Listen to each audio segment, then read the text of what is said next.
우리는 바울이 복음을 가르치기 앞서서 긴 지면 동안 복음의 전제에 대해서 전했다는 것을 이제 잘 알고 있습니다. 다빈아, 복음의 전제는 한마디로 뭘까? 복음의 전제? 전제. 아닌데, 우리 규제 복음의 전제 한마디로 뭘까? 구원.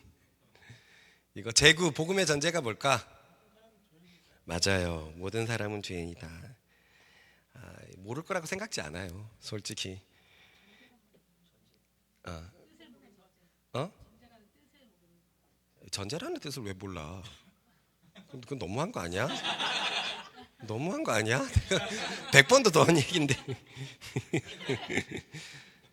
저도 앉아 있으면은 딴 생각 조금 하고 있다가 갑자기 뭐가 인도자가 나한테 질문할 것 같으면 하얘지더라고요. 예, 이해합니다. 저 앞에만 있을 때는 답답했는데 야, 나 먼저 하지 마라, 먼저 하지 마라. 그 복음의 전제에서 사실상 바울이 가리키고 있던 대상은 사실상 누구였죠? 유대인들이었어요. 복음의 전제는 모든 사람이 죄인이라는 것이었지만 유대인들은 자신들이 심판에서 어떻게 됐다? 비껴있다라고 생각하고 있었기 때문에 바울은 오랜 지면을 통해서 유대인 너희도 하나님 앞에서 그저 죄인일 뿐이다 라고 말씀했습니다. 기억나시죠?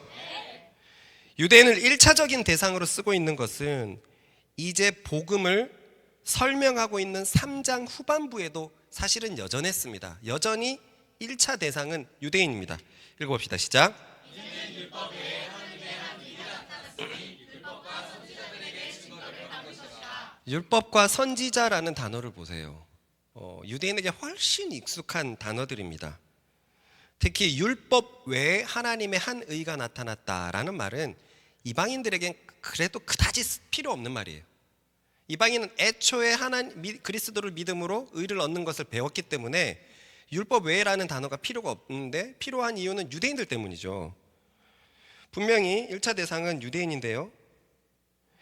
지금까지 그러므로 아주 짧게 바울이 편지를 통해서 가르치고 있는 것은 크게 두 가지라고 볼 수가 있습니다. 첫째는 유대인을 포함해서 모든 사람이 하나님 앞에 죄인이다라는 것, 이 복음의 전제와 따라해 봅시다. 또 하나는 사람이 의를 얻는 것은 행위가 아니라 믿음이라는 점이다. 지금까지를 두 가지로 두 문장으로 압축시키면 요거로 얘기할 수 있어요. 핵심 구절은 이렇게 됩니다. 읽어봅시다. 시작. 모든 사람이 죄를 범하였음에 하나님의 영광에 이르지 못하더니 그러므로 사람이 의롭다 하심을 얻는 것은 율법의 행위에 있지 않고 믿음으로 되는 줄 우리가 인정한다. 바울이 행위가 아닌 믿음으로 의를 얻는 것을 많은 지면을 통해서 가르치는 것은 분명합니다. 당연하죠. 믿음으로 있는 게 당연하기 때문이잖아요. 당연하지만 이 기독 유대인들 때문에 그렇죠.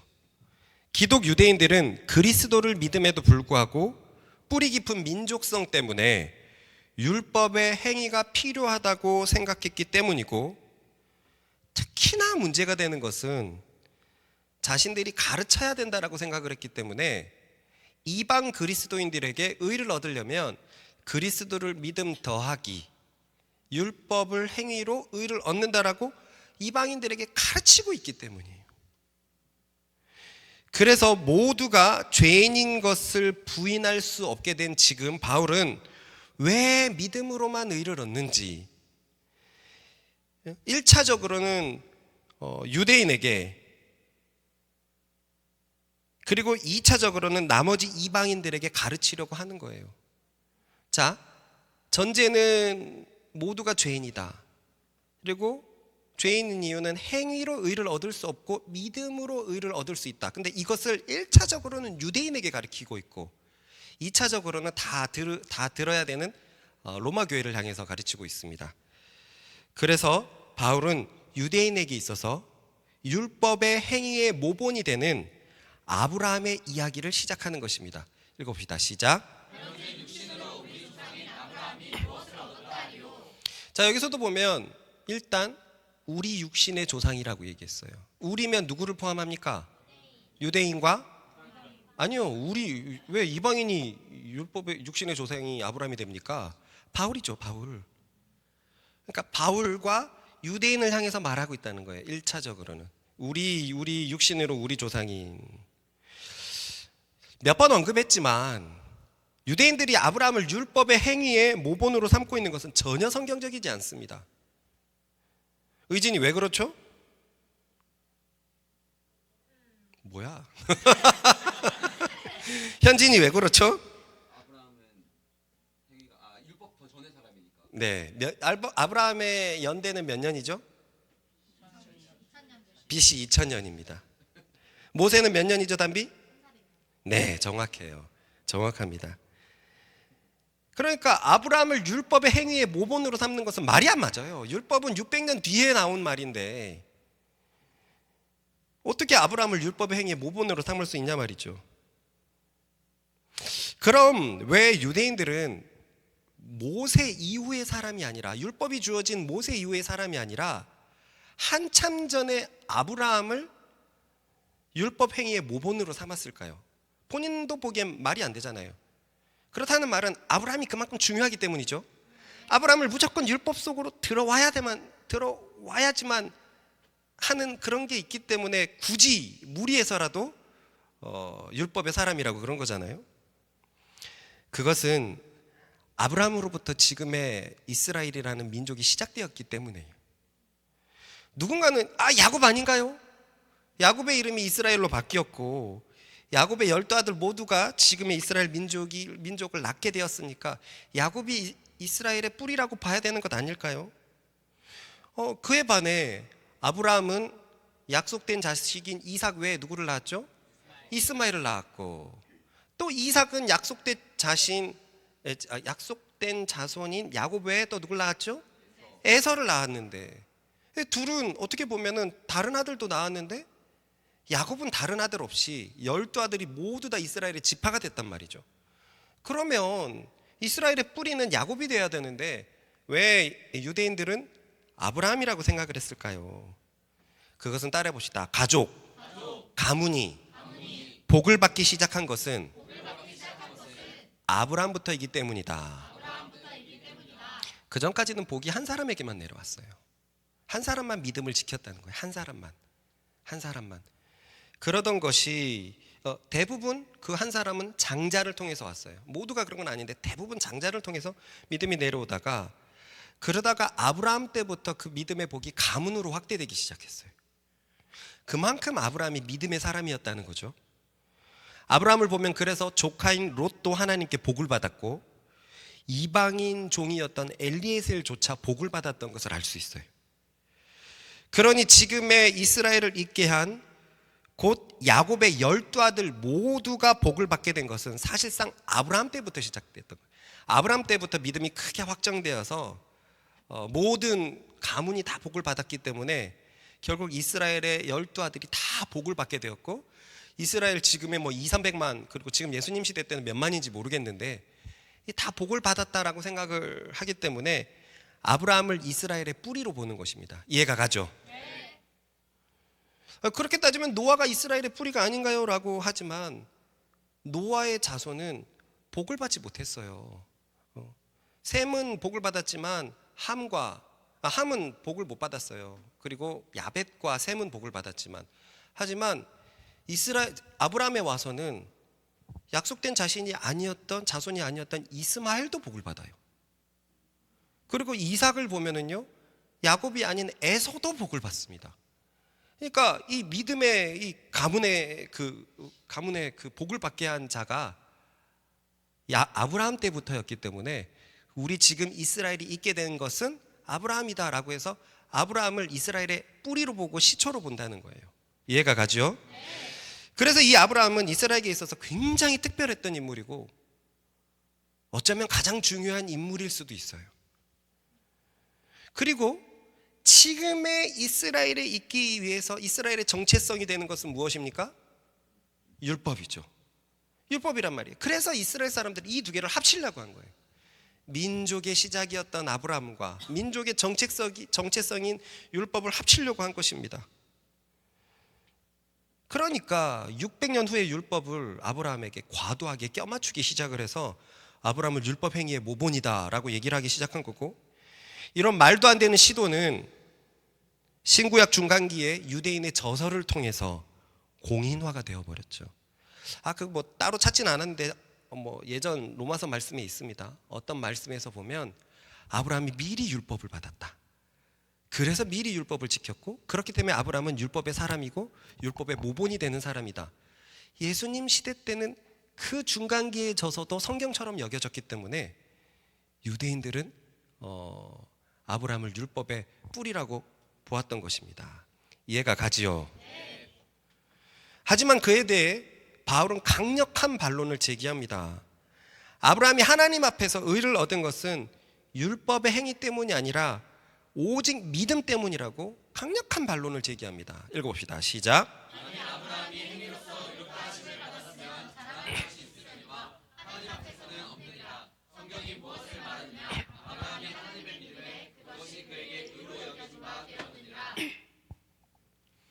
이 구절에서 율법의 행위의 문제를 바울이 지적하고 있는데, 그것은 2절에서 보는 것처럼 행위로 의롭다 하심을 얻는다 생각하면 자랑할 것이 있다고 생각한다는 거예요.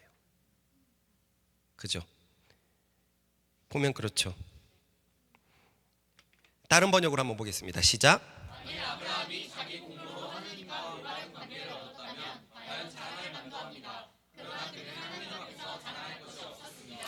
이것이 유대인들의 가장 큰 문제였어요. 하나님 앞에서 자랑할 만한 것이 있다라고 생각을 했던 거예요. 왜? 자신들은 하나님 보시기에 올바른 행동을 하는 자들이니까, 율법을 따라가는 자들이니까 말입니다. 그래서 이들은 율법의 행위를 통해서 보상을 하나님께 받는다고 생각을 했고, 이것은 나아가서 하나님을 감히 빚쟁이로 만드는 우를 범하기까지 하였습니다. 내가 이것을 행하지 않습니까? 그러니 어서 합당한 복을 내려주세요. 내가 이만큼 일을 했지 않습니까? 그러니 나에게 보상을 주세요. 라는 데까지 나아간 거예요. 우리는 복받기에 충분한 백성, 율법을 받았고 율법을 행하고 있으니까 하나님 복을 주세요 하면서 자랑이 이들의 민족성이 돼버린 겁니다. 그런데 바울은 의문을 제기합니다. 과연 아브라함이 행위로 하나님께 의를 얻었을까? 분명히 아브라함의 삶에는 대단한 행위가 있습니다. 맞습니까? 네. 대표적인 게 무엇이죠? 이삭을 바친 거예요. 그것은 정말 하나님과 비견되는 행위일지도 몰라요. 하나님께서 사랑하는 독자 예수 그리스도를 바쳤던 것처럼 너는 사랑하는 독자 이삭을 바치라라고 얘기했을 때, 와, 아브라함은 그것을 순종했습니다.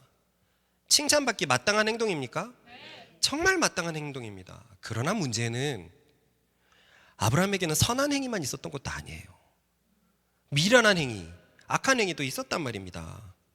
하나님의 말씀을 순종해서 가나안 땅으로 갔어요. 너는 본토 친척 아비집을 떠나 내가 내게 지시할 땅으로 가라. 갔는데 가뭄이 왔습니다. 여기가 아닌가 보 하면서 하나님 말씀도 듣지 않고 풍족했던 애굽 땅으로 갔어요. 애굽 땅으로 가니까 악한 일들이 계속 쌓입니다. 애굽 왕이 사라의 미모를 보고 내 아내 삼아야 되겠다라고 한 거예요. 그런데 그때 겁이 나가지고 괜찮습니다. 네, 좋습니다. 제 누이였습니다 하는 아주 아주 못난 짓을 해버렸습니다. 이 아브라함은 또 얼마나 못냈냐면 인생에 있어서 이걸 한 번 더 했어요. 다시 가나안 땅으로 돌아왔는데 아비멜렉이 누이 삼자 아내 삼자 그러니까 또 그때도 내 누이입니다. 이건 생각하면 살수록 진짜 내가 살아였으면 어떤 느낌일까? 야, 지금 이 사람과 같이 살아가는 게 근 100년인데 이 따위를 믿고 내가 살아가야 되나? 같이 살아간 건 100년은 아니었겠네요. 나중에 결혼했으니까 그냥 6, 70년인데 내가 이 따위랑 살아야 하겠는가? 또한 저 결정적으로 미련했던 행위는 너에게 이삭을 주리라라고 얘기했는데 나이가 들어도 이삭은 생기지 않고 아내는 폐경이 오니까 사람의 방법으로 육신적으로 약속된 자손을 낳으려고 했던 거예요. 분명히 하나님께서 너에게 자손을 주리라 그랬을 때는 분명히 아내 사라를 전제했을 겁니다. 사라 외에는 아내가 없었으니까요. 그런데 나중에 가가지고 다른 아내가 있었나? 이 아내가 아닌가 보다 하고 사람의 방법으로 취하려고 했으니까 그것은 육신적인 미련한 행위였죠. 그렇습니다. 아브라함의 삶에는 굉장한 선한 행위도 있었지만 좀 미련하고 악한 행위도 있었습니다. 그런데 유대인은 아브라함이 행위로 의를 얻었다고 말하고 있어요. 왜요? 악한 행위와 선한 행위가 있는데 왜요? 그것은 이삭을 바친 선한 행위의 공로가 너무 커서 다른 악한 행위들의 죗값을 갚고도 남는다는 거예요. 뭐 아브라함이 살인을 했습니까? 뭐 대단한 사기를 쳤습니까? 남자답지 못했고 뭐 그런 것들 어떻게 보면 작은 행위니까 커다란 선한 행위의 공로에 비춰서 그거는 충분히 감면될 수 있다라는 것이 바로 따라해봅시다. 공로주의. 이 공로주의인 거예요. 공로주의인 거예요. 그리고 이것을 천주교가 여전히 믿고 있습니다. 천주교는 믿는 사람이 많아요. 기도하는 사람이 많습니다. 중보자가 많아요.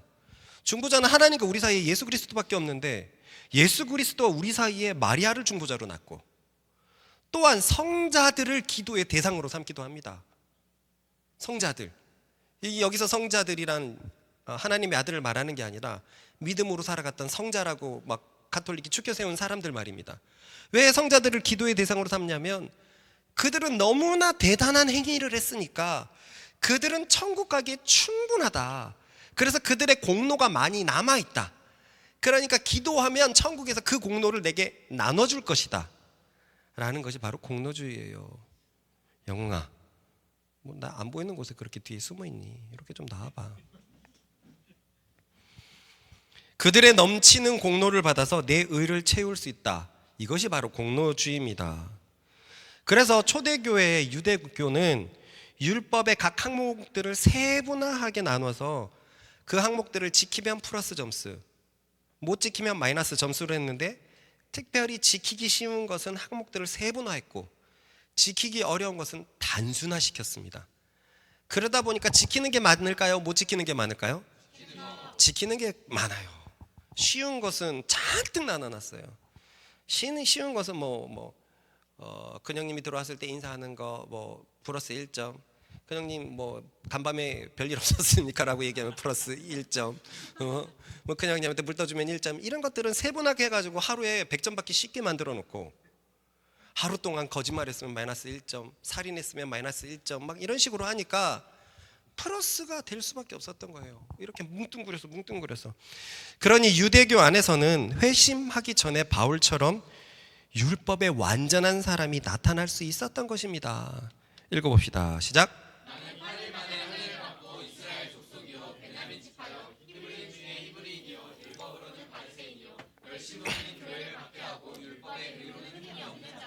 늘 궁금했거든요. 율법으로는 흠이 없을 수 없는데 도대체 어떻게 죄 가진 사람이 율법에 흠이 없다라고 얘기할 수 있을까? 이건 자신감일까? 거짓말이잖아요. 아니었다. 바리새인이라고 하잖아요. 바리새인들이 이렇게 만들어놨어요. 공로주의로 잘 지키기 쉬운 것은 플러스 점수, 지키기 어려운 건 마이너스 점수 갖고 세분화시켜가지고 이렇게 만들어놨습니다.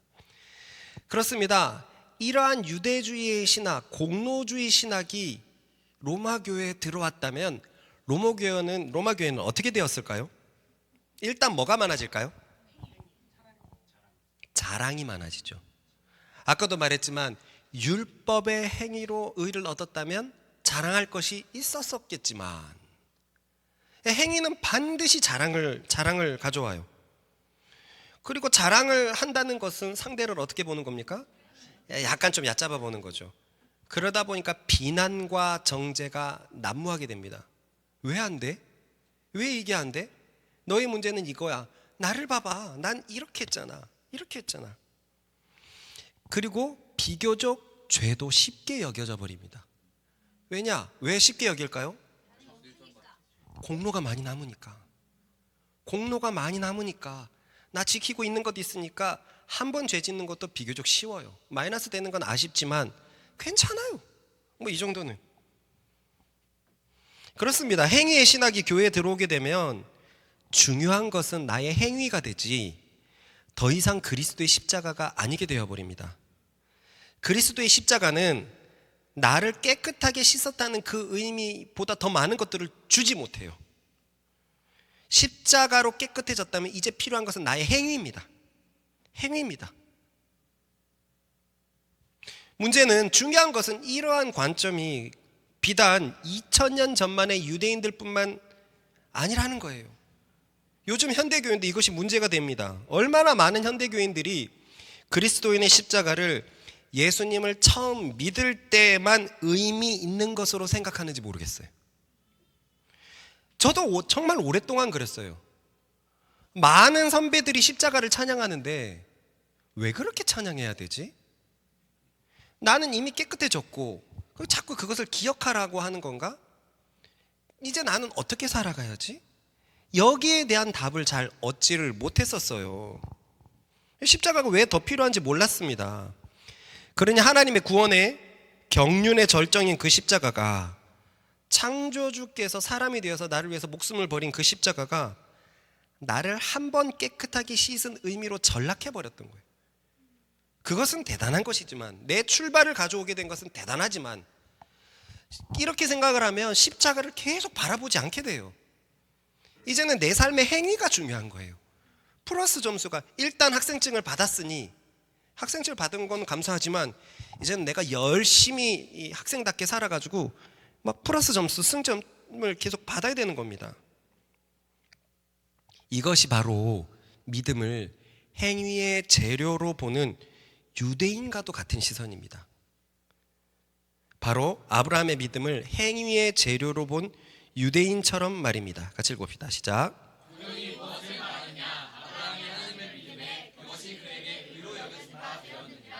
우리는 저번 주에 이 말씀에 대해서 깊게 다루었습니다.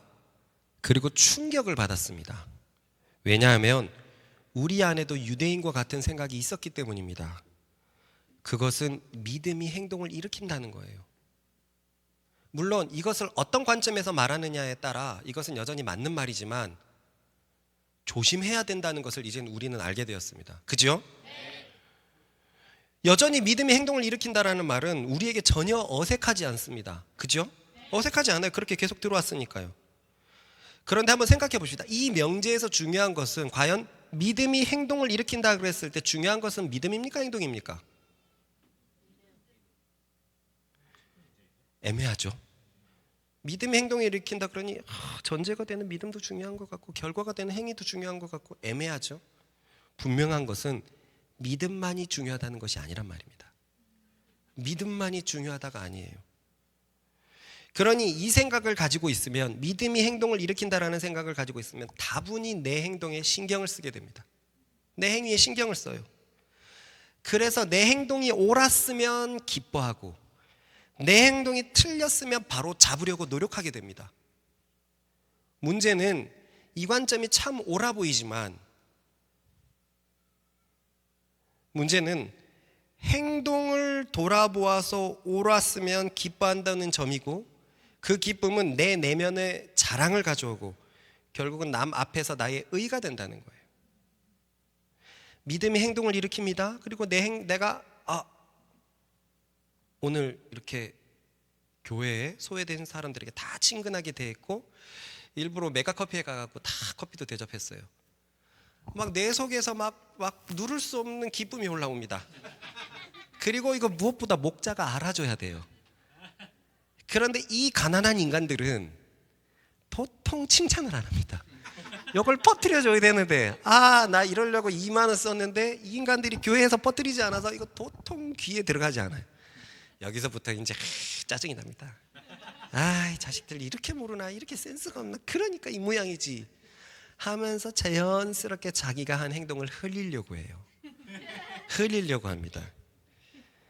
이것은 내가 지금 행위를 했다는 거예요.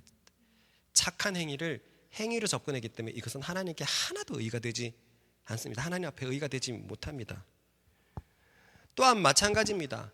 알아주지 못하니까 이제 막 서운함이 생깁니다. 아니, 목자의 귀에 들어갔는데 왜 맨날 칭찬은 담비만 하고 보라는 하고 있지? 내가 2만 원 쓴 거는 아무것도 아닌가? 내가 이런 행위를 했기 때문에 서운한 점이 올라와요. 그렇다면 우리는 믿음이 행동을 일으킨 게 아니었어요. 믿음은 그냥 나의 마음의 재료만, 행동의 재료만 되었을 뿐이고 나는 여전히 행동에 중심되는 사람이었던 것입니다. 그렇습니다. 이것의 문제는 내 행동으로 의를 얻으려는 데 있습니다. 믿음을 중요시하는 것 같지만 믿음이 전부가 아닌 것. 그래서 우리의 눈길은 자꾸 행위에 빠져버리는 거예요. 행위에 빠져버리는 거예요. 우리 이런 거 많잖아요. 알아줬으면, 누르려고 해도 누르지 않는 나 발설하고 싶은, 마음이가 착한 일 하고 있으면 못 참겠으면 오빠한테만 얘기할게. 내가 이런 일이 있었어. 왜 나한테만 얘기하는 거야? 오빠라도 알아주라고. 오빠만 알아주면 됐어. 거기에 교묘한 의가 있죠. 우리 오빠는 목자다. 여기에 아주 날개 달린 말처럼 펼쳐 나갈 것이다. 그러면 그 의가, 행위를 했던 그 선한 의가 다 날아가 버려요. 그래서 여보 그러면 다 날아가. 그래도 못 참겠어. 내가 잘한 거 말하고 싶어. 그런데 이러한 믿음은 하나님 앞에서 의롭게 되지 못해요. 하나님이 원하시는 것은 오직 믿음입니다. 믿음이 행동을 일으키는 게 아니라 믿음이 행동의 전부였다는 거예요. 이 믿음은 무엇을 말합니까? 그 믿음은 그리스도를 믿는다는 거죠. 확장시키면 그리스도의 대속을 믿는다는 거고요. 우린 요즘에 더 확장시켜서 내 죄를 대신 속해 주셨다, 그리스도의 대속을 믿어서 나는 그리스도와 연합되어 있다라는 것을 믿는다는 것이 바로 믿음입니다. 그래서 내가 그리스도로 살아가고 그리스도의 몸에 동참한다라는 게 우리가 지금 최근에 발견한 믿음이에요. 읽어봅시다. 시작. 내가 그리스도와 함께 십자가에 못 박혔나니 그런즉 이제는 내가 사는 것이 아니요 오직 내 안에 그리스도께서 사시는 것이라. 이제 내가 육체 가운데 사는 것은 나를 사랑하사 나를 위하여 자기 자신을 버리신 하나님의 아들을 믿는 믿음 안에서 사는 것이라. 이 믿음으로 살아간다는 거죠. 그리스도와 연합된 이것을 믿는 믿음 안에서 살아간다는 거예요. 진정한 믿음이 바로 이것입니다. 그리스도를 믿을 때 그리스도의 공로에 의해서 내 죄가 대속됩니다. 그분은 죄 없이 죽으셨고 내가 믿을 때 그분의 공로가 내게 전가가 되는 거죠. 그는 대제사장이 되셔서 자신을 제물 삼아 하나님이 거하시는 속죄소인 자신에게 뿌려서 우리가 그리스도에게 속량되게 하셨습니다. 읽어봅시다.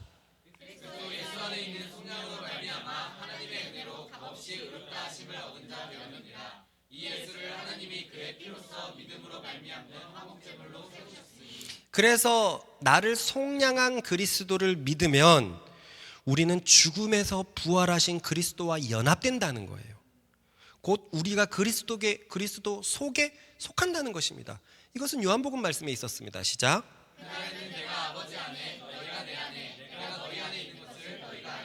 그러니 믿음이 이게 꼭 왔었어야 돼서요.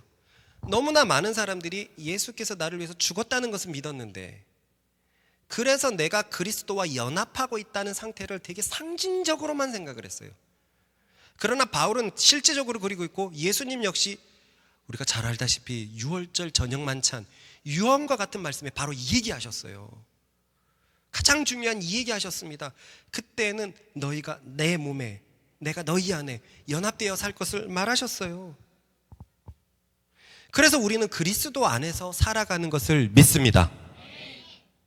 그런데 그리스도 안에서 살아가는데 그리스도는 하나님을 위해서 계속 선한 일을 하십니다. 자신의 몸을 이끌고 선한 일을 하세요.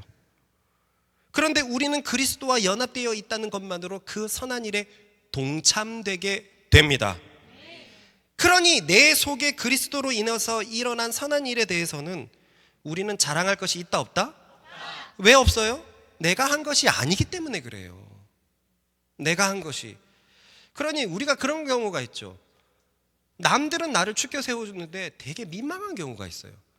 뭘 그래. 그것이야말로 이 사람의 선한 행위입니다. 정말 마음에서부터 시작되었기 때문에 내가 자랑받아야 된다라고 생각지 않는 거예요. 그냥 너무나 당연하게 행동을 하는 거죠. 예전에 제가 한번 이런 말을 한 적이 있었죠.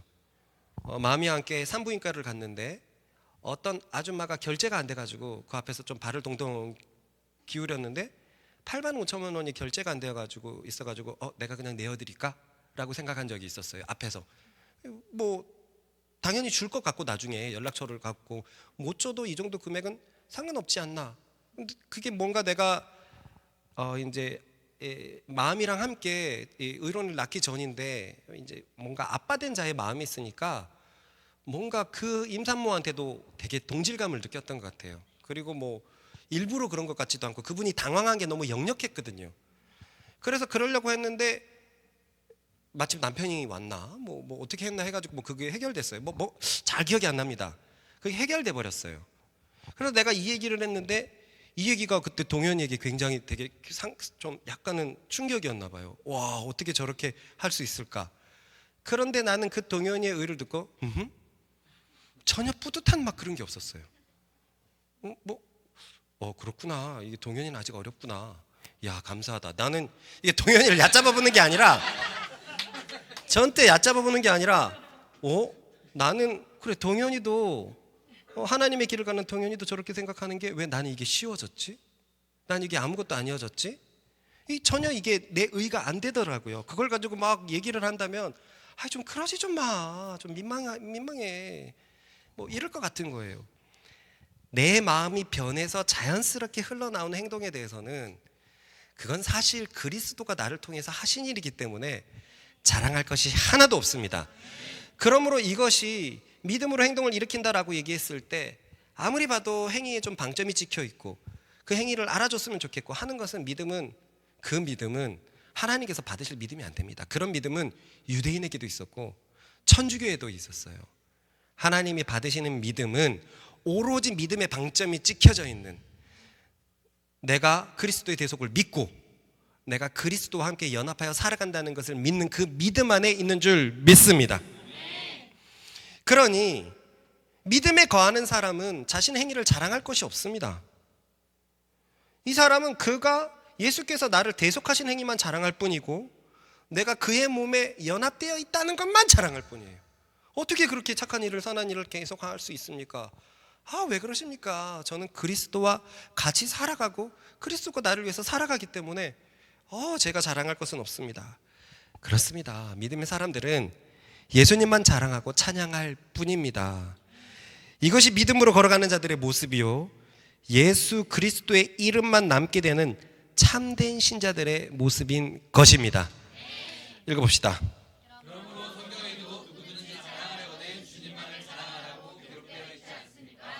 예전에는 저것이 가능한가? 과연 주님만을 자랑하는 게 가능한가? 내게 자랑할 것이 얼마나 많은데, 이 생각을 했었는데 지금은 그렇지 않아요. 나의 나된 것은 오로지 주의 은혜라라고 라는 말씀을 왜 하는지 알겠습니다. 주님이 아니었다면 나의 나된 것, 태화된 것이 얼마나 있었을 수가 있을까요? 남아있는 것은 다 썩어 문드러진 모습밖에 있지 않았을까요? 그러나 내 속에 선한 행위가 시작되는 것은 내가 그와 연합되어 있다는 것, 그것밖에 없는데 감히 내가 누구를 자랑하겠습니까? 그러면 바울이 가르치는 이 믿음, 요 복음의 진리가 교회에 자리 잡게 되면 그 교회는 어떻게 될까요? 누구의 이름만 들릴까요? 예수님의 이름만 들리겠죠. 예수님의 이름만 들릴 겁니다. 물론 사람이 칭찬받을 수도 있죠. 이거를 또 행위로 받아들여서 자랑하지 마. 예수님만 자랑해야 돼. 넌 지금 내 의를 무너뜨리려 하고 있어. 사람이 칭찬받을 수 있죠. 그런데 그 칭찬은 어디까지나 그리스도 안에서 받을 수 있는 겁니다. 그러니까 그리스도 안에서 칭찬받을 수 있는 거지. 결국 그 칭찬이 그리스도의 안에 있다는 것이지, 뭐 어떠한 칭찬도 할 수 없다. 이거는 또 하나의 율법주의입니다. 그러면 이러한 교회를 하나님은 얼마나 기뻐하실까요? 자신이 주도적으로 베풀었던 구원의 계획이, 하나님의 지혜가 계속 찬양받고 자신의 아들이 행한 일들이 계속 영원토록 높임을 받고 자랑되니까 하나님 아버지가 얼마나 좋으실까요? 이것이 믿음의 교회와 믿음 더하기 행위가 있는 교회, 결국 행위의 교회와 차이가 되는 것입니다. 그렇습니다. 행동으로 의를 얻으려고 하는 것은 하나님을 노엽게 만들지만 믿음으로 하나님께 나아가는 것은 하나님을 기쁘시게 합니다. 읽어봅시다. 믿음이 없이는 하나님을 기쁘시게 하지 못하나니 하나님께 나아가는 자는 반드시 그가 계신 것과 또한 그가 자기를 찾는 자들에게 상 주시는 이심을 믿어야 할지니라. 그래서 바울은 아브라함에 의해 행함을 넣으려는 유대인들의 생각을 완전히 부정합니다. 그것은 하나님의 은혜를 보수로, 내가 일한 대가로, 보상으로 받는 행위밖에 안 되기 때문입니다. 읽어볼까요?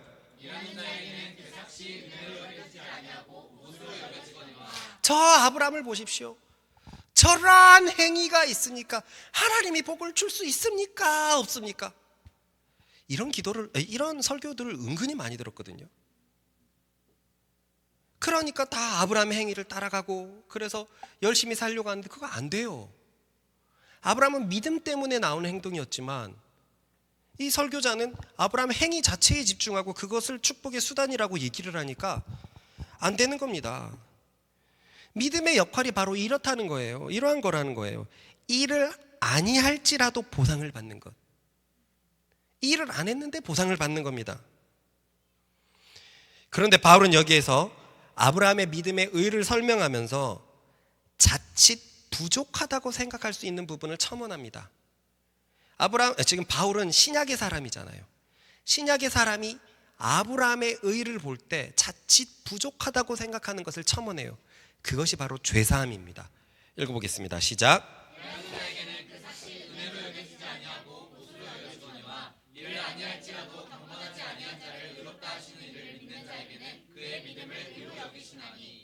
자, 저를 보세요. 쉽지만 어려울 수 있어요. 그러니까 쉽다는 것은 결론은 분명해요. 어렵다는 건 가는 과정은 어려울 수 있어요. 잘 집중해 보십시다. 4절을 보면 일을 하지 않아도 보수가 주어지는 것이 은혜라고 얘기했습니다. 이것은 아브라함의 믿음에 충분히 유추할 수 있어요. 아브라함의 행위는 하나님 보시기에 아무것도 아니지만 비록 그의 삶에 선한 행위가 있었다 하더라도 악한 행위도 있었기 때문에 아브라함이 하나님을 믿어서 의롭게 된다라고 하는 것에는 아무런 문제가 없고 감히 죄인이 하나님을 믿어서 의인이 된다는 것에는 문제가 없어요. 그러므로 아브라함은 행위로 의를 얻을 수 없는데 그런데 아브라함은 하나님을 믿었다. 자신의 삶을 구원해 주실 분으로 믿었다. 그래서 자신을 향한 예언에 대해서도 믿었다. 이 믿음이 하나님을 기쁘시게 했고 그래서 아브라함은 이 믿음으로 하나님의 의를 얻게 된 것. 자신의 삶을 구원해 주실 분으로 믿은 것. 그래서 의를 얻게 된 것. 자기가 자기네 삶을 이렇게 세울 수 없었는데 일을 아니할지라도 믿어서 의를 된 것에는 문제가 없어요. 그런데 이러한 아브라함의 믿음이 신약의 시선으로 언뜻 보았을 때는 죄 문제가 부족해 보여요. 죄 문제가 부족해 보입니다. 왜냐하면 우리가 전심으로 구원받아야 하는 것은 바로 죄인데 그러므로 우리는 죄를 대속하신 그리스도를 믿음으로 구원받는 것인데 아브라함의 믿음에는 아무리 봐도 죄 문제가 포함되어 있지 않는 것 같아요. 그래서 바울은 4절에서 일하지 않은 자에게 보수를 주신다. 이것이 믿음의 개념이다. 너는 너 스스로를 구원할 수 없는데 하나님이 구원시켜줬다. 그것을 믿는다. 요 4절은 괜찮은데 부족할까 봐 5절에서 경건하지 않은 자를 의롭다 하시는 이에 대해서 첨언하고 있는 거예요. 첨언하고 있는 겁니다. 무슨 말이냐면 5절 말씀은 아브라함과 직접적 연관이 없단 말이죠. 이게 이해가 됩니까? 무슨 말이냐면 5절 말씀에서 아브라함이 왜 경건하지 않습니까? 아니 5절은 아브라함에게 지금 바울이 말하는 것은 해당되지 않는다는 거예요. 4절 자체는 아브라함에게 해당되는 말입니다. 4절 자체는 뭐 이따가 얘기하겠지만 아브라함은 자기 자신을 구원할 수가 없었죠. 그래서 믿었어요. 그래서 하나님께서 의를 여기시고 은혜를 베푸셨습니다. 일을 아니해서 보상을 받는다는 개념은 아브라함에게 해당하는데 바울은 그것을 확장해서 경건하지 않은 자를 의롭다라고 한 것은 아브라함의 경우에 있어서는 딱 들어맞는 말이 아닌 것 같단 말이에요. 딱 들어맞는 말이 아니. 이거는 신약적인 표현이라 이거죠. 신약적인 표현이라는 거죠. 고로 무슨 얘기를 하냐면 지금 바울은 신약의 죄사함, 죄에서 사해 주신 그리스도를 믿는 의에 데려가기 위해서 아브라함의 의에 대해서 얘기했고, 그 다음에 이를 하지 아니함과 경건하지 아니함을 동급으로 놓고 그래서 보상받는 것을 지금 은혜로 놓고 하나님의 의로 놓고 그 과정으로 지금 끌고 가고 있다는 것입니다. 그럼 여기에서 경건하지 않은 자가 어떤 자입니까? 그것은 앞에서 봤어요. 죄인들이에요. 진노에 처해 있는 죄인들입니다. 읽읍시다. 시작. 하나님의 진노가 불의로 진리를 막는 사람들의 모든 경건하지 않음과 불의에 대하여 하늘로부터 나타나니. 갸웃갸웃하는 사람이 있는데 신약 이걸 결론부터 얘기하자면 신약에서 구원은 죄에서 구원하신 그리스도를 믿을 때 받는 것입니다. 그죠? 근데 그 얘기를 해야 되는데 아브라함의 믿음은 죄에서의 구원을 얘기하고 있지 않거든요. 우리는 최근에 말씀을 들어서 이게 익숙하지만 아브라함의 믿음만 보면 죄에서 구원받는 믿음이 아니라 일을 하지 않아도 보상을 받는 믿음 정도는 아브라함의 믿음에서 이해가 된다는 거예요. 자긴 자신을 구원할 수 없는데 하나님이 구원해 주신 걸 믿었으니까. 그렇기 때문에 아브라함의 믿음과 신약의 믿음의 징검다리를 놔야 돼요. 그리고 신약의 믿음에는 반드시 죄사함이라는 영역이 들어가는데 이 죄사함을 표현하기 위해서 4절에선 이를 아니할지라도 은혜로 여겨지고 보수로 받는 것에 대해서 얘기하고, 이제 자기가 끌고 가려고 하는 경건하지 아니한 자를 의롭다 하시는 이를 믿는 자에게 그의 믿음을 이로 여기신다는 죄사함의 영역으로 끌고 가려고 하는 겁니다. 이래도 이해가 안 되면 기도하세요. 기도하세요. 구약은 이 죄사함의 계시가 분명히 흐릿했습니다. 그러니까 믿음으로 의를 얻는다는 구조는 같았지만 아직 세분화된 구조는 흐릿할 수밖에 없었어요. 그래서 바울이 유대인들에게 아브라함도 믿음으로 의를 얻었다라고 말할 때 바울은 아브라함의 믿음과 초대교회의 믿음을 일치시킬 필요가 있었어요. 그 믿음이 우리가 믿는 믿음과 같다. 즉 아브라함의 믿음과 그리스도의 십자가를 믿는 믿음을 일치시켜야 된다는 말이에요. 우린 최근에 이 말씀을 들었지만 아브라함의 믿음과 그리스도의 십자가를 믿는 믿음은 분명히 달라 보였거든요. 분명히 달라 보였습니다. 그 시도를 하고 있는 거예요. 우리 역시 그 부분을 다루지 못하고 여태까지 뭔가 구약의 믿음과 신약의 믿음은 달랐다고 생각했는데 사실 그게 아니라 바울은 이미 시도하고 있었어요. 구약의 믿음과 신약의 믿음은 똑같고 아브라함의 믿음, 이름을 아니할지라도 보수를 받은 그 믿음은 경건하지 않은 자를 의롭게 하시는 그 믿음과 같은데, 죄사함과 같은데 그것으로 끌고 가고 있는 것입니다. 그래서 바울은 바로 이어지는 구절에서 좀 더 신약적 계시와 가까운 BC 천년경에 살았던 다윗의 말씀을 인용합니다. 읽어봅시다. 시작. 이한 것이 없이 하나님께 의로 여기심을 받는 사람의 복에 대하여 다윗이 말한 바, 불법이 사함을 받고 죄가 가려짐을 받는 사람들은 복이 있고 주께서 그 죄를 인정하지 아니하신 사람은 복이 있도다 함과 같으니라. 저는 로마서를 계속 볼 때 이 다윗의 문맥을 왜 집어넣는지가 이해가 안 됐어요. 이것은 좀 뭐라 그럴까, 믿음과 관련이 없어 보였습니다. 그러니까 제가 여태까지 생각했던 단편적인 것은 아브라함도 믿음으로 의를 얻었다, 그러니 행위로 의를 얻는 것이 아니라 그리스도를 믿음으로 의를 얻는 것이다, 이렇게 연결되면 되게 쉽다고 생각했는데 이해가 갑니까? 다윗은 지금 믿음 얘기를 하고 있지 않아요. 다윗은 죄사함 얘기를 하고 있습니다.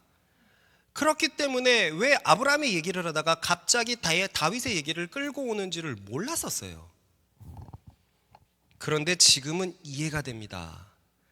자, 일단 6절부터 읽어볼까요? 시작. 이한 것이 없이 하나님께 의로 여기심을 받는 사람의 복에 대하여 다윗이 말한 바. 굳이 다윗이 말한 복에 대해서 본인이 설명하고 있어요. 그런데 7절과 한번 8절 보십시다. 6절이 전혀 전제가 되어 있지 않아요. 이거는 죄사함에 관한 얘기만 나와 있습니다. 맞습니까? 그런데 그 죄사함을 바울은 이렇게 해석하고 있다는 거예요. 아브라함의 믿음을 여기다 갖다 놓은 거예요. 아브라함은 일을 하지 아니하도 의를 받았거든요. 이게 이해가 갑니까? 일을 하지 아니하도 자기가 자기 삶을 구원하려고 안 했는데 하나님께 의지만 했는데 구원받았던 그것에 대해서 굳이 이렇게, 그러니까 다윗이 얘기한 죄사함이 아브라함의 믿음과 같은 것이다라고 연결시키고 있어요. 왜냐하면 이것도 의이기 때문에 그래요. 다윗이 말한 바 불법이 사함을 받고 죄가 가려짐을 사람은 복이 있고 주께서 그 죄를 인정하지 않을 사람은 복이 있도다. 뭐냐면은 죄사함에 대해서 얘기하고 있죠. 죄사함은 한마디로 무죄잖아요. 무죄의 뒷면은 뭡니까? 무죄의 반대말이 유죄고요. 깜짝이야, 내가 틀렸나라고 더 분명한 말이 있나 했었어. 무죄의 동전의 뒷면은 뭡니까? 칭의에 칭의. 당신은 무죄합니다. 그러니까 자유합니다. 당신은 무죄합니다. 하나님께 자유합니다. 당신은 무죄입니다. 그러니까 당신은 하나님께 의로움을 얻었습니다. 이 표현과 똑같단 말이에요. 그러니까 바울은 자기가 가장 얘기하고 싶은 것은 그리스도를 믿는 것 안에 죄사함이 들어가 있다는 것을 반드시 얘기를 해야 됩니다. 그리스도의 십자가보다 더 중요한 게 없어요. 그래서 율법과 행위를 대조하면서 아브라함의 믿음을 가져왔고, 아브라함의 믿음에는 그 죄사함의 영역이 부족한 것 같으니까 죄사함에 대해서 아주 분명하게 말했던 다윗의 얘기를 끌고 옵니다. 다윗은 믿음에 대해서 얘기를 하고 있지 않는데 죄사함에 대해서 얘기를 하고 있는데, 이것이 신약에서 보면 이 죄사함은 칭의와 같은 말이기 때문에 그래요. 같은 말이기 때문에 아브라함과 더불어서 가장 유명하고 중요하게 여겨지는 다윗의 얘기를 가져오는 것입니다. 다윗이 말한 내용 자체를 한번 보십시다. 어떤 사람이 의로운 사람입니까? 행위가 출중한 사람입니까? 아니에요. 하나님께 의를 얻는 사람은 하나님 앞에서 불법이 사함을 받고 죄가 가려진 사람들이 복을 받는다. 곧 하나님께서 그 죄를 인정하지 아니하실 사람이 복이 있다는 거예요. 죄 사함 받는 사람이 복이 있다는 것입니다. 여기서 바울은 다윗 얘기를 꺼냈는데, 이것은 유대인에게 있어서 다윗도 아브라함과 더불어서 유대인의 정체성에서 가장 중요한 사람 중에 한 명이기 때문이었습니다. 우리는 이것을 마태복음에서 발견할 수 있는데, 마태복음은 유대인을 향해서 지어진 복음서거든요. 1장 1절은 이렇게 시작합니다. 시작. 예수 그리스도의 얘기를 설명하면서 유대인들에게, 그 예수 그리스도에게 굳이 두 명의 선조를 붙였습니다. 누구와 누구죠? 아브라함과 다윗. 이 두 명이 가장 중요하니까 붙인 거 아닙니까? 민족의 너희들은 아브라함의 자손이라고 얘기하고 다윗의 백성이라고 생각하지 않느냐? 그 자손 예수 그리스도가 나셨다라는 것이 바로 마태복음입니다. 바울은 유대인의 뿌리와도 같은 두 명을 언급하면서 믿음을 가리키고 있는데요. 자, 잘 들어보세요. 아브라함은 믿음으로 의를 얻는 자, 그리고 다윗은 죄사함으로 의를 얻는 자에 대해서 말하고 있어요. 그리고 신약은 그리스도의 죄사함을 믿어서 의에 이른다라고 가르치고 있습니다. 이거 한번 같이 읽어볼까요? 아브라함, 다윗, 신약 성도. 그러니까 이제 바울이 설명하고 싶은 것은 여기죠. 여기입니다. 그리스도의 죄속함, 대속을 설명하고 싶어요. 그런데 이것을 믿음에 가져오면서 아브라함 얘기를 꺼냈고, 아브라함 얘기에는 죄속함이 죄 사함이 좀 부족한 것 같아서 율법, 선지서, 또 선지자라고 말할 수 있는 시편을 가져와 가지고 구약에서 이미 이렇게 의를 얻는다. 너희들은 율법을 그렇게 잘 알고 있는데 과연 아브라함이 율법 행위의 모본이냐? 과연 아니다. 그는 믿음으로 의를 얻는다. 다윗 왕은 어떻느냐? 죄 사함으로 의를 얻는다. 그것이 진짜 복이다라고 말하지 않았느냐 하면서 자신의 얘기를 끌고 가려고 하는 거예요. 그러니까 예전에는 왜 다윗이 죄 사함 얘기가 들어오는지 얘기가 안 됐는데, 믿음에는 죄 사함이라는 영역이 반드시 필요하기 때문에, 그것이 그리스도의 십자가를 가져오기 때문에 이것을 이렇게 삽입시켰다는 것입니다. 이해가 가시죠?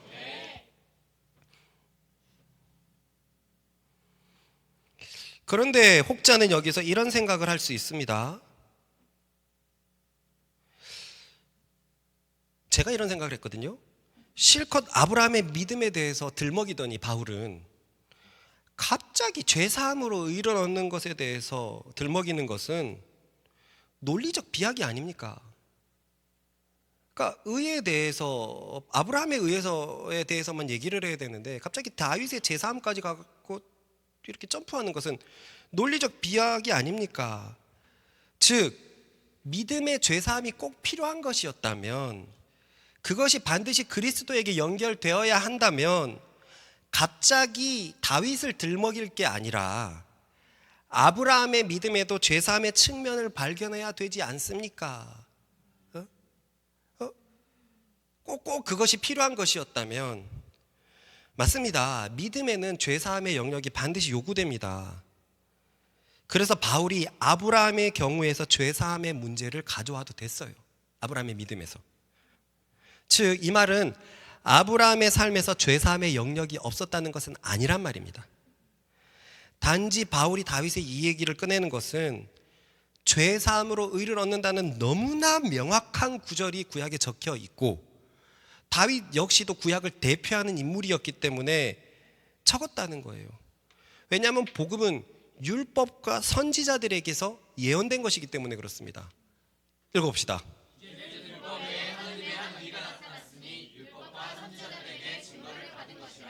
다윗은 굉장한 선지자였거든요. 다윗은 왕이었지만 굉장한 선지자였고 굉장한 예언을 많이 했는데 특히 그리스도에 대한 예언을 정말 많이 했습니다.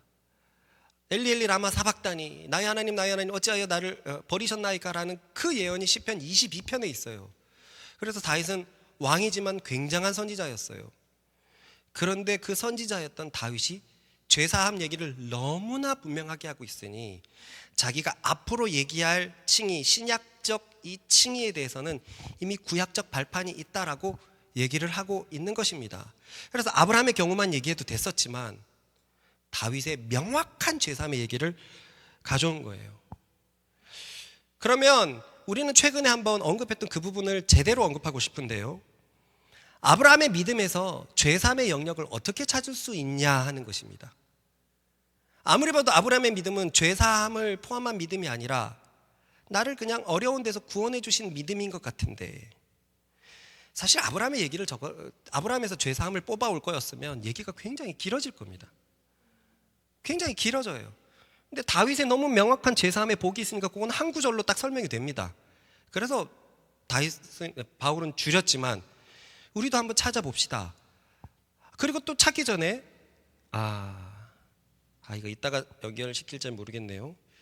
일단 한번 바울이 아브라함의 의의 가장 중요한 구절로 생각했던 이 구절을 한번 보십시다. 시작. 아브라함이 여호와를 믿으니 여호와께서 이를 그의 의로 여기시고. 지금 이것을 유대인들에게 설명하고 있죠. 아브라함도 믿음으로 의를 얻었다. 그럼 바울은 어떤 환경에서 여호와를 믿었을까요? 이 믿음은 도대체 어떤 상황에서 비롯된 믿음이었을까요? 이게 창세기 15장 6절인데 1절에 그 환경이 살짝 적혀 있습니다. 시작. 이후에 여호와의 말씀이 환상 중에 아브라함에게 임하여 이르시되 아브라함아 두려워하지 말라 나는 네 방패요 너희 지극히 큰 상급이니라. 여기서 아브라함의 감정이 전제되어 있습니다. 뭐죠? 두려움이에요. 아브라함이 굉장히 두려워하고 있습니다. 왜냐하면 그것은 아브라함이 바로 직전에 가나안 땅의 패자였던 그돌라오메를 꺾었기 때문이에요. 그 얘기를 한번 살짝 볼까요? 시작. 당시에 신할 왕 암므라벨과 엘라사르 왕 아리옥과 엘람 왕 구둘로오멜과 고임 왕 부자리 소돔 왕 베라와 고모라 왕 비르사와 아드마 왕 시납과 스보임 왕 세메벨과 벨라 곧 소알 왕과 싸우니라. 이들이 다 시딤 골짜기 곧 지금의 염해에 모였더라. 이들이 12년 동안 그돌라오멜을 섬기다가 제13년에 배반한지라. 보다시피 가나안의 지역들이 그돌라오멜을 섬겼습니다. 그런데 아브라함의 조카 롯이 살았던 소돔 왕이 주변 지역의 왕과 함께 그돌라오멜을 반역했습니다. 그래서 염해, 사해 주변에서 전쟁을 일으켰는데 소돔왕 무리들이 전쟁에서 패한 거예요. 원래 패자였던 그돌라오멜이 자신의 권세를 다시 확인하는 그런 시간이었습니다. 문제는 그 그돌라오멜이 이기면서 아브라함의 조카인 롯도 함께 끌려갔다는 사실입니다. 읽어봅시다. 내 왕이 소돔과 고모라의 모든 재물과 양식을 빼앗아가고 소돔에 거주하는 아브라함의 조카 롯도 사로잡고 그 재물까지 노략하여 갔더라. 아브라함의 조카 롯이 그돌라오멜에 끌려갔어요. 소돔에 살고 있다는 이유만으로. 그런데 이 사실을 누군가가 아브라함에게 알려줍니다. 그래서 아브라함은 집에서 훈련된 자들을 데리고 그돌라오멜, 승자였던 그돌라오멜 연합군을 추격합니다. 이 추격을 통해서 아브라함은 조카 롯과 다른 전리품들을 챙길 수 있었어요.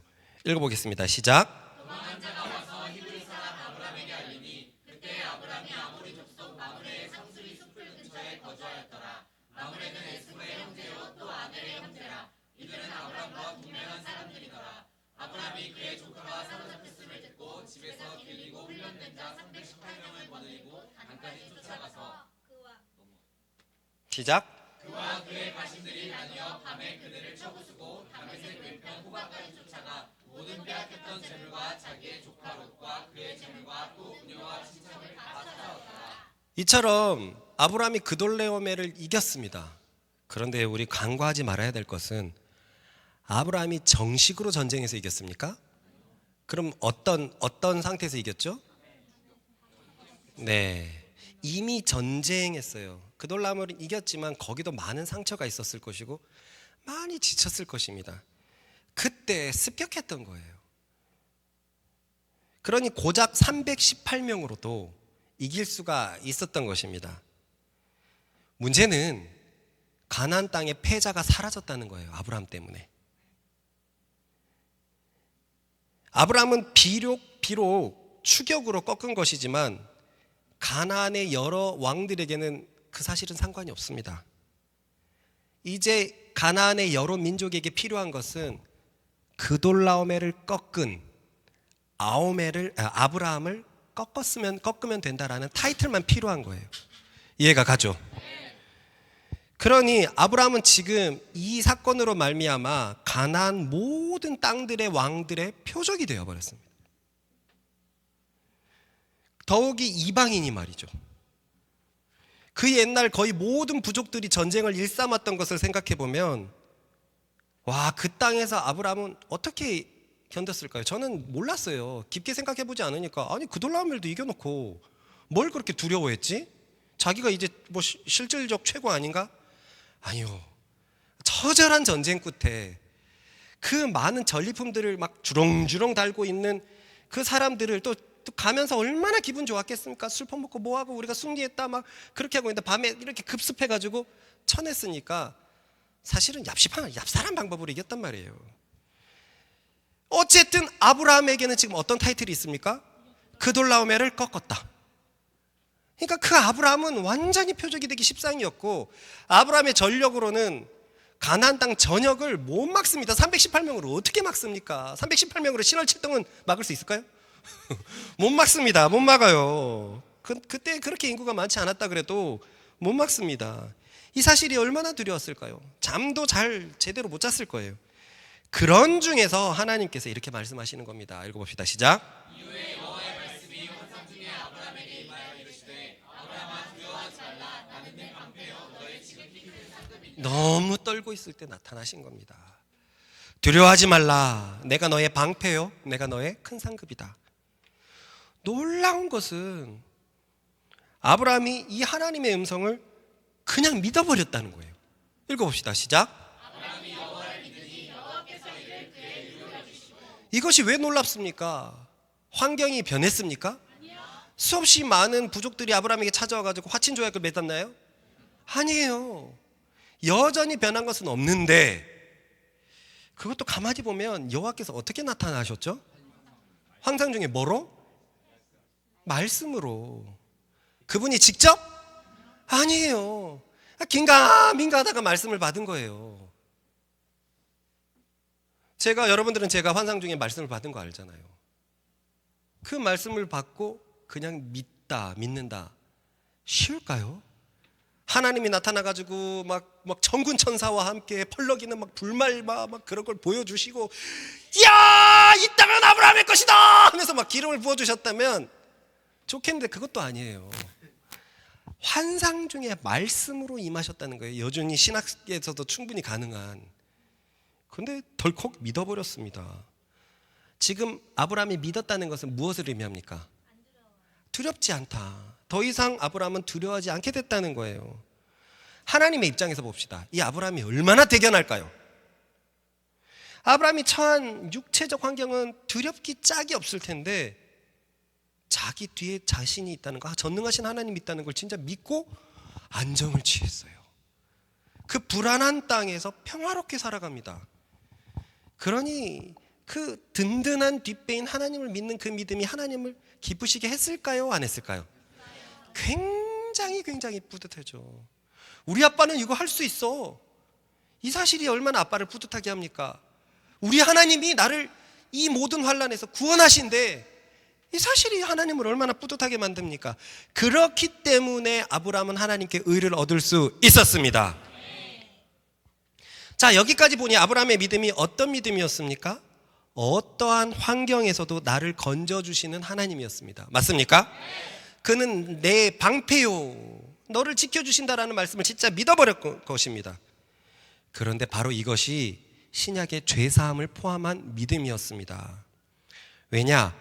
인간 세상의 어려운 환난들은 모두 죄 때문에 비롯된 것이기 때문에 그렇습니다. 죄 때문에 우리 인생이 너무나 꼬여버렸네. 그 말은 죄가 없었다면 우리에게 고생이 있다 없다? 없다. 죄가 없다면 고생이 없어요. 고생스럽게 우리를 만들지 않았습니다. 그래서 구약의 믿음을 보면 아직 신약의 계시가 임하진 않아서 죄 문제가 확실하게 다루어지지 않는 것 같으나 항상 어려운 상황에서 구원하신 믿음은 확실히 다루고 있는 것입니다. 다윗도 한번 아까 생각해 봅시다. 허물의 사함을 받고 이거 복이 있도다라고 했죠. 그 뒤에 보면 죄사함 얘기가 나오지 않아요. 그 다음에 내가 주를 믿고 행위에 대한 얘기들, 어려운 주는 나의 은신처이오니, 분명히 앞에는 죄사함을 얘기하고 있는데 뒤에는 어려운 환경에서 나를 구원해 주시는 하나님을 얘기하고 있어요. 이게 구약의 믿음이라는 거예요. 구약의 믿음. 죄사함의 계시가 살짝 왔지만, 하지만 그 죄를 그리스도께서 대속하신다라는 것은 아직 흐릿하고, 하지만 그 흐릿함으로 가기까지의 과정, 주님께서는 어떠한 환경에서도 나의 피난처가 되시고 나의 은신처가 되시고 나의 소망이 되어주시고 나의 반석이 되어주신다는 그 믿음은 구약에 있었던 것이고, 이 믿음이 바로 신약의 죄사함의 믿음의 원형이 되는 것입니다. 그래서 우리가 잘 아는 윗찬양에서도 이 찬송이 있었습니다. 그가 내게 간구하리니 내가 그에게 응답하리라. 그들이 환난 당할 때에 내가 그와 함께하여 그를 건지고 영화롭게 하리라. 이건 옛날 표현이죠. 한번 바꿨죠. 내가 장수하게 함으로 그를 만족하게 하며. 이거는 개역 개정 성경이에요. 근데 옛날 표현이 좀 갖고 개역 성경으로는 다시 돌아갔지만, 여기서도 뭐라고 얘기하냐면 하나님께서 직접 하시는 말씀이잖아요. 너의 어려운 상황을 구해내서 나에게 나의 구원을 보여주겠다. 아주 오랫동안 이 구약의 구원과 신약의 구원이 달라 보였어요. 그런데 그게 아니었다는 것이 우리가 지금 복음을 배우면서 점점 일치시키고 있습니다. 그 결정적인 증거가 예수님이었어요. 우린 지금 마가복음을 묵상하고 있는데요, 복음서를 읽다 보면 복음서의 구원과 나머지 신약 서신의 구원이 달라 보여요. 신약 서신의 구원들은 죄로부터 구원하시는 예수님에 대해서 얘기하고 있는데, 정작 예수님의 구원은 무엇이었습니까? 중풍병자를 구원하신 예수님, 문둥병자를 구원하신 예수님, 풍랑을 잠재우시는 예수님, 군대 귀신마저 복종하게 하시는 예수님, 맞습니까? 그 예수님의 삶 속에 가장 위대한 기적이라고 한다면 오병이어가 있겠죠. 여기에 죄사함이 어디 있습니까? 그죠? 먹이시는 예수님, 그리고 또 하나를 얘기한다면 나사로를 죽음 자 가운데서 일으켰던 예수님인데 모두 다 삶에서 나를 구원하시는 예수님을 보여주고 있습니다. 맞지요? 그런데 그런 복음서만 보면 하나님의 구원은 구약의 구원과 똑같습니다. 맞나요? 문둥병자를 고치고 뭐 이런 기적은 뭐 간간히 있었지만 삶에서 어려운 상황에서 구원해 주신다는 그 하나님의 모습은 똑같아요. 그런데 그 구원이 어디를 향해서 계속 걸어가고 있죠? 십자가를 향해서 걸고 있어요. 그래서 예수님은 나타나서 내가 너의 삶의 모든 문제를 해결해 줄 수 있다라는 걸 보여주신 다음에 그 모든 문제의 근원인 죄를 십자가에서 박멸하기 위해서, 무력화시키기 위해서 구약의 그 믿음을, 구약의 그 구원을 가지고 십자가로 가고 계셨던 것이고, 그래서 예수님의 죽음 이후로는 어떠한 어려운 상황에서 나를 구원해 주신 하나님이 아니라 그것보다 더 직접적인 모든 문제의 근원이 되신 죄에서 나를 구원해 주신 예수님에 대해서 이야기하고 있는 것입니다. 그러므로 아브라함의 믿음과 신약의 그리스도의 십자가를 믿는 믿음은 같다 안 같다? 같다. 흐릿하지만 아브라함 믿음의 속에서도 죄사함이 포함되어 있다 안 있다? 포함되어 있다. 어려운 환경에서 나를 구원해 주신 하나님, 이것이 예수님 시대에도 계속되고 있었고, 그것은 그리스도의 십자가로 죄 문제를 무력시켰기 때문에, 모든 문제의 근원인 죄 문제를 무력화시키기 때문에 이 믿음은 같았던 것입니다. 할렐루야. 저는 이 사실을 알게 된 게 꿈만 같아요. 정말 꿈만 같습니다. 뭔가 다시 믿음의 굉장한 무기를 내가 장착한 것만 같아요. 아, 그랬다니. 믿음은 항상 이것이었다니.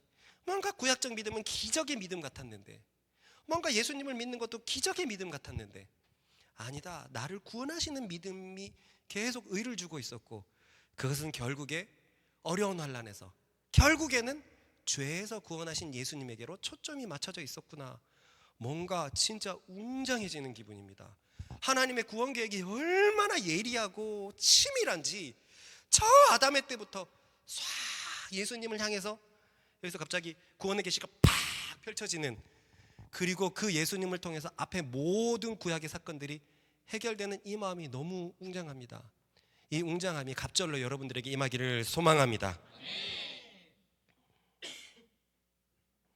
말씀을 맺겠습니다.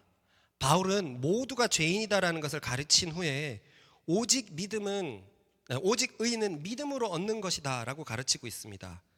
그 믿음은 행위가 조금도 포함되지 않는 믿음, 말도 안 되는 은혜가 포함되는 믿음이었습니다. 일을 안 해도 보수를 주는 믿음이었으니까 말입니다. 그런데 바울은 이 은혜를 경건하지 않은 자를 의롭다고 하시는 은혜로 확장시킵니다. 그래서 죄사함을 믿어서 의에 이른다는 신약적 믿음으로 우리를 이끌어가고 있는 것입니다. 그래서 이것들을 통해서 구약적 믿음과 신약적 믿음의 성질이 완전히 같다는 것을 우리는 알게 되었습니다.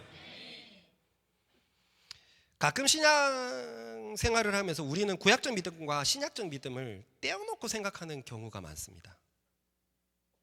오히려 우리는 신약시대에 살고 있다 보니까 구약적 믿음을 더 생각을 안 하는 것 같아요.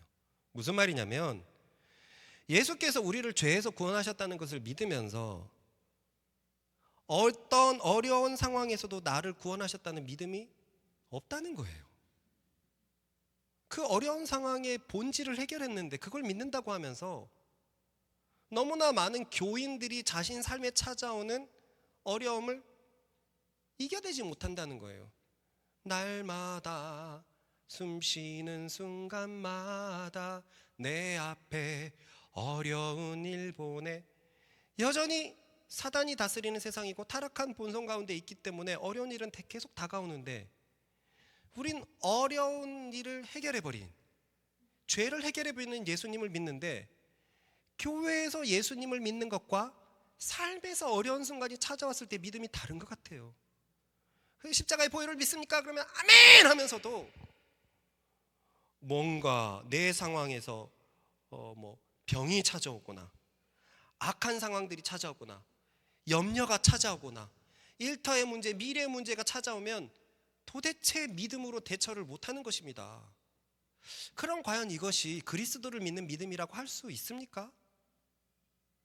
핵심을 해결하셨는데 왜 핵심 쪼가리들에 대해서 어려워하냐는 말입니다. 얼마나 많은 교인들이 예수를 믿는다고 하면서 미래에 대해서 고민합니까? 얼마나 많은 교인들이 십자가를 믿으면서 가정의 문제로 고민하고, 일터의 문제로 고민하고, 자녀의 문제로 고민하고, 이 모든 것을 그리스도가 해결하셨다는 것을 왜 우리는 모르는 겁니까? 그 구약적 믿음이 신약적 믿음으로 와가지고 죄를 해결하신 것이 훨씬 더 큰 것인데, 우리는 이 모든 상황을 믿음으로 돌파할 수 있는데, 가만히 생각해 보니까요, 돌파라는 단어도 좋지 않아요. 우리는 그리스도를 믿어서 그가 이루신 승리를 내 삶에서 확인할 수 있는데 왜 무분별하게 어려워하냐는 거죠. 한번 보십시다. 우리가 그리스도를 믿고 쫓아왔는데 얼마나 많은 문제들이 우리 삶 속에서 무기력해졌습니까? 세상 사람들이 갖고 있는 많은 문제들이 우리 속에서 정말 많이 자취를 감췄습니다. 맞습니까? 우리 세상 모임이라고 친다면 우리가 아닐 때 요 정도만 모여도 옷 신경 써야 됩니다. 이제 자녀 때문에 학교에 한 번씩 이렇게 다 모일 때 부모들이 있죠. 그때 옷이 너무 중요하다는 거예요. 유치원 발표회 때 부모들 가죠. 그때 옷 중요하다는 거예요. 우리는 깔끔하면 됐지 메이커를 뭘 신경 씁니까? 우리 삶에서 얼마나 많은 것들이 무너져 있냐고요. 왜요? 죄에서 예수께서 우리를 해결하셨기 때문에 죄의 파편들이 우리 속에서 무기력해지는 것은 너무나 당연하기 때문입니다. 그런데 이런 예수님을 믿으면서도 믿음에서 멀어지면, 내 눈이 그리스도를 바라보지 않고 있고 세상을 바라보게 되면 금세 환경을 쳐다보고서 악한 영향력의 권세 속으로 들어가게 됩니다. 그래서 우리는 계속 믿음의 싸움을 해야 되는 거예요. 온전케 하시는 예수를 계속 바라봐야 되는 것입니다. 필요한 것은 오직 그리스도를 믿는 믿음입니다. 저 아브라함처럼 구원자 하나님, 구원자 예수님을 믿는 믿음이 우리에게 필요합니다. 그러면 지금까지 우리를 인도하신 하나님께서 여전히 우리의 삶을 구원하실 것입니다. 그리스도의 십자가를 믿는 믿음과 내 삶의 문제를 해결하시는 믿음에서 떼어놓지 마십시오. 그 믿음은 잘못됐습니다. 죄사함이라는 것이 어려움을 포함하고 있는데, 어려운 몸에서 구원하고 있는데, 우리가 해야 될 것은 날마다 어려운 일을 찾아오면 그리스도를 바라보고, 이미 그리스도께서 죄를 해결하신 것을 기뻐하고 찬양하고 있다면, 여전히 환경은 달라진 것은 없지만 내 마음은 기뻐하기 시작할 것입니다. 아브라함은 그 믿음을 보였어요. 차제야, 너는 달라진 것이 없는데 너의 마음은 안정되었느냐? 네, 되었습니다. 그리스도의 십자가가 정말로 내 죄를, 모든 어려운 문제를 해결했다는 것을 믿기 때문에 제 마음은 달라졌습니다. 그래, 네 믿음이 달라졌으니까 내가 네 환경을 조성하겠다. 이것이 믿음의 열매이고 결과인 것입니다. 하나님은 믿음으로만 움직이신다는 걸 우리가 얼마나 많이 들었지 않습니까? 겨자씨만한 믿음만 있으면 이 산을 들어 저리로 옮기고. 그러므로 우리가 복음에 대해서 계속 배우면서 내가 믿는 믿음이 무슨 믿음인가? 과연 내게 찾아오는 어려움들에 대해서 무기력하면서 내가 그리스도를 믿는다고 말할 수가 있는가?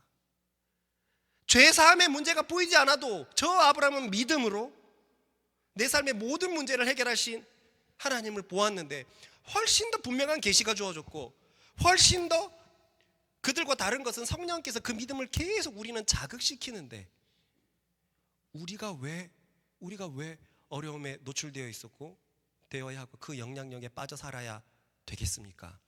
그리스도께서 십자가에서 승리한 것은 그를 믿음으로 우리도 그 승리에 동참하게 됩니다. 그러니 바울이 얘기하는 거죠. 사망아, 죄야, 네가 쏟은 목표가 어디 갔느냐?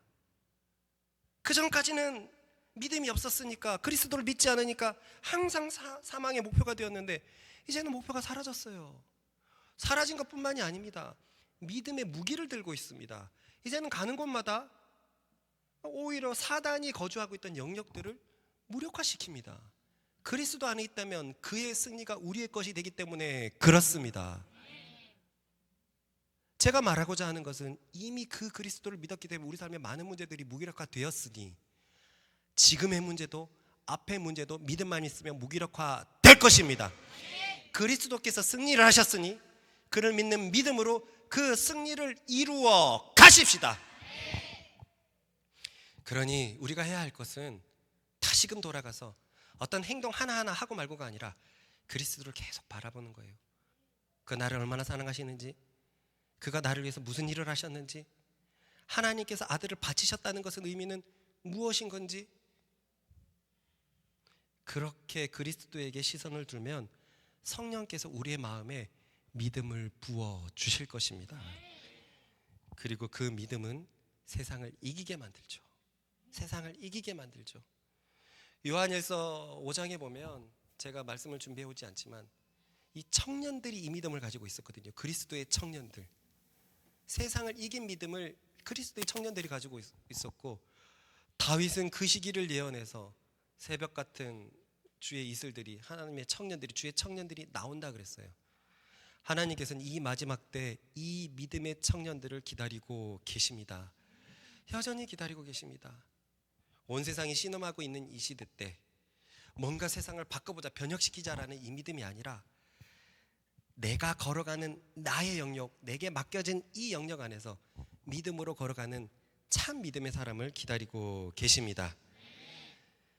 아브라함도 다윗도 바울도 문제를 주목하지 않았습니다. 내 미래는 어떻게 될까? 내 자녀는 어떻게 될까? 주목하지 않았습니다. 그들은 구원하시는 하나님만 바라보았습니다. 복음은 오직 믿음으로만 우리에게 경험되는 것입니다. 그 복된 소리는 믿음이 없다면 우리와 상관이 없어져 버립니다. 그러므로 그리스도를 믿어서 의에 이르렀다면 계속 믿음에 거해서 의로움으로 걸어가십시다. 그러면 그 믿음이 마침내 의의 소망까지 우리를 인도할 것입니다. 우리 같이 기도하십시다. 내가 가지고 있는 믿음이 어떤 믿음인지 고민해 보십시다. 죄에서 나를 구원하셨던 그리스도의 십자가가 필요로 하는 믿음이 어떤 믿음인지 한번 얘기해 보십시다. 뭔가 예수님의 십자가는 진짜 같은데 내 삶의 어려움에 대해서는 노출되어 있는 것은 가짜 같습니까? 굉장히 언밸런스하지 않습니까? 우리는 문제의 근원을 해결했는데, 그 해결하신 분을 믿고 있는데 더 이상 어려움 따위에게 문제를 내어주지 말고 우리의 눈을 들어 그리스도를 바라보십시다. 그러면 그리스도의 평강이 우리를 지배하게 될 것입니다. 주여 한번 힘차게 외치시고 참된 믿음 가운데로 걸어가게 해달라고 우리 같이 기도하겠습니다. 주여!